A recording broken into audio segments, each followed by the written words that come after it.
لا احنا بث عام، يعني اذا عندك سؤال او شيء تفضل. معلش، من أين أخذت الشيعة دين مذهبها أو دينها؟ من الكتاب والسنه. من الكتاب والسنة؟ نعم. الشيعة لا يؤمنون بالسنة. وشنو معنى السنه بالبدايه؟ انت تعرف شنو معنى السنه؟ نعم. شنو معنى السنه عندنا؟ أنتم عندكم سنة، سنة الأئمة. لا انا الان من اقول لك احنا نعتقد بالكتاب والسنه، شنو المقصود بالسنه عندما يقول الشيعي نؤمن بالكتاب والسنه؟ السنة يعني أعمال وتقارير الأئمة عندكم.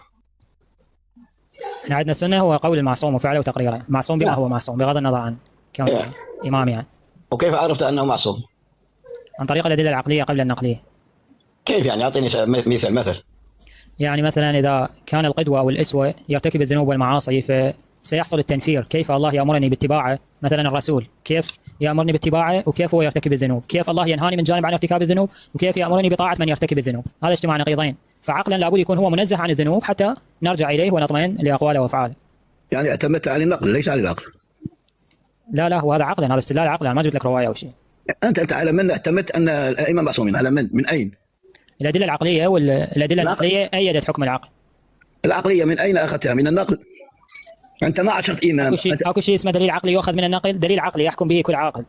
انت عاشرت امام حتى حكمت عليه بعقلك او لم تعاشر اي امام؟ حتى الامام الاخير هو مختبئ، يعني اين هو ليش يحتاج 10 حتى يحكم بالعقل؟ العقل يحكم بمثلا هذه المخلوقات تدل على الخالق، يحتاج انا عاشر الخالق حتى اعرف هذا الدليل العقلي. شنو هي عقليتك؟ نحن نتكلم عن الائمه، هل الامام خالق؟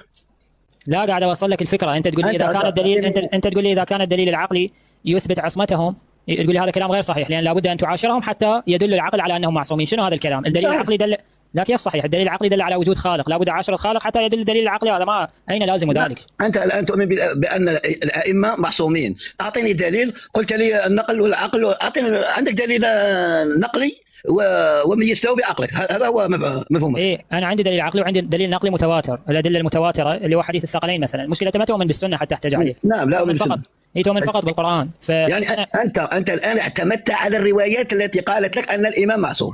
انا ما حاجه للروايات، ما احتاج روايات. الحكم العقل يقطع ان الامام والنبي لابد ان يكون معصوم. ليش؟ اتركنا من النبي، لا اتكلم عن النبي، لا تدخل النبي في الموضوع.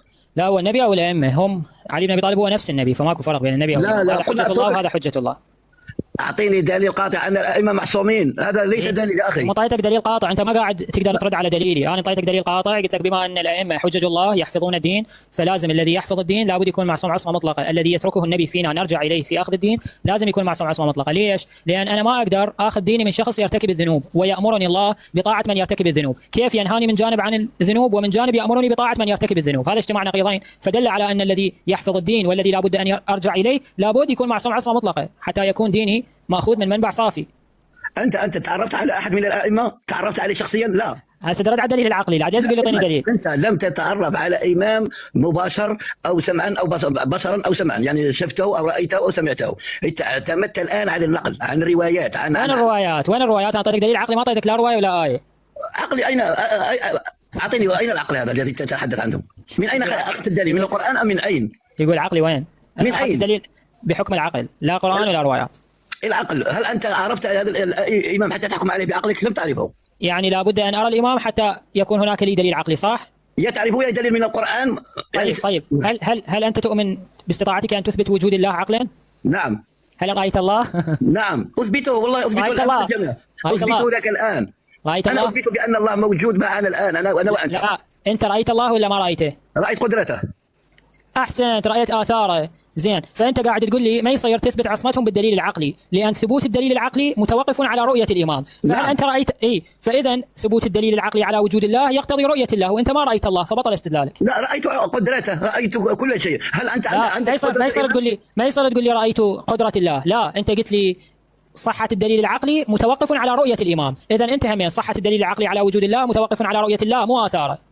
قلت لك انا عندي دليلي هو رؤيه الله، هي رؤيه قدرته، هي عظمته، هي كونه، خلقه. الامام ماذا عنده لكي تستدل آثار ما هو اثاره؟ اعطيني آثار الروايات التي ملأت المصادر، هذه يعني معتمد على الروايات. نرجع للروايات. هذه لا تعتمد على الجبل، آثار الله. شايف لك جبل تثبت به الله؟ لا شايف، أنا شايف. أعطيك مثل، أعطيك أمثلة على أنني آمنت بالله لأنني رأيت عظمته، لأن رأيت الحركة التي تحرك الكون. يعني تثبت وجود الله بالحركة وبالجبل وبالبحر. أنا أثبت قدرة الله بالحركة، لأن لولا الحركة لم يكن هناك زمن، ولا إذا يعني لم يكن شيء بالحركة. أصل الكون هو الحركة والماء. يعني ثابت وجود الله بالماء، وانا ما يصير اثبت وجود الائمه باثارهم اللي هم المرويات. يعني لو لم تكن هناك حركة لن تتحرك الرياح، لن تتحرك الأمواج، لن تتحرك حتى النفس في داخلك لن تتحرك. طيب ولولا وجود اثار الائمه الروايات لا يوجد هناك كتاب ولا توجد اوراق مكتوب فيها ولا نفس الشيء. إذا أنت ترجع اعتمدت على عصمة الأئمة بالروايات. لا انا بالدليل العقلي، بس انت تقول لي الدليل العقلي لا حول ولا انت الان انا قلت لك من البدايه اثبات عصمه الائمه عن طريق الدليل العقلي، انت قلت لي لا يمكن ان يصح الدليل العقلي الا برؤيه الامام، فقلت لك هل يصح الدليل العقلي في اثبات وجود الله؟ قلت لي نعم، قلت لك لابد حتى يصح الدليل العقلي لابد انك رايت الله، قلت لي لا ما رايت الله، رايت اثاره، انا هم رايت اثار الائمه اللي هن الروايات نفسها. ليس اثار قدرته ايه قدرته متكونه في الحركه، في حركه في اثاره، يعني في اثاره صح؟ قول اثاره او قدرته او عظمته. حلو اثاره، واني همين اثار الائمه بمروياتهم. اثار الائمه واين قدره الائمه؟ بمروياتهم.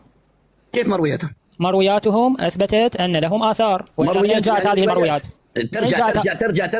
ترجع للروايات، وانت ترجع تثبت لي الله بالجبل وبالماء. بارك الله فيك، اسمح لي بالك ممكن يعني ما تزعل مني.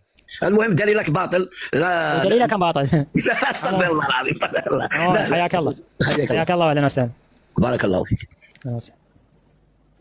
اخواني اذا يبطل دليله يوقع يبطل، لان اذا يريد يبطل الائمه يقول انا اقول هاي الاثار اللي وصلتنا عن الائمه دليل على شنو؟ دليل على وجود ائمه. طيب اذا قال لي لا هاي الاثار واحد كتبهن، طيب هاي الاثار الجبال والانهار مو الله، مو بالضروره انه الله خلاهن يعني. اذا قلت لا هاي الاثار تقطع بوجود انه شنو؟ من ذكر او من ارسل الانبياء وكذا، من نسبت اليه الاثار، يعني هذه الاثار تنسب الى ذلك السبب اللي هو الله، فهذه الاثار تدل عليه، كذلك هذه المرويات تدل على الائمه لانها منسوبه الى الائمه. اذا شككت فيها شككت بتلك الاثار، اذا اثبتت تلك الاثار تثبت هذه الاثار. طيب